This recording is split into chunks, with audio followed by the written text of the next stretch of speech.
উট কেড়ে নিয়েছে, যাতে তারা তাদের সঙ্গে লড়াই করতে না পারে। ঠিক তখনই দেখা যায় নবীজির চাচা আবু তালিব এসে আব্দুল মুত্তালিবকে মক্কার পরিস্থিতি সম্পর্কে জানায় এবং বলে যে ওই হস্তি বাহিনীর সাথে বিবাদ করে আমরা পারবো না বাবা, বরং আমরা আত্মসমর্পণ করি। আব্দুল মুত্তালিব তখন ছেলে আবু তালিবকে সাথে নিয়ে রওনা দেয় হস্তি বাহিনীর সাথে দেখা করার জন্য।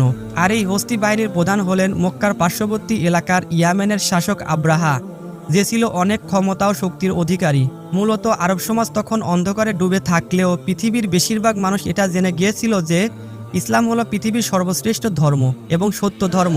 তাই বিভিন্ন প্রান্তের মানুষ তখন দলে দলে ইসলাম গ্রহণ করেছিল এবং হজ করার জন্য মক্কায় ছুটে আসতো।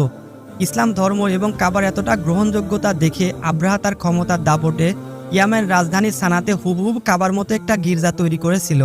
কারণ আব্রাহা চেয়েছিল মানুষ খ্রিস্টান ধর্ম গ্রহণ করুক এবং তার তৈরি গির্জাতে বেশি বেশি মানুষ আসুক।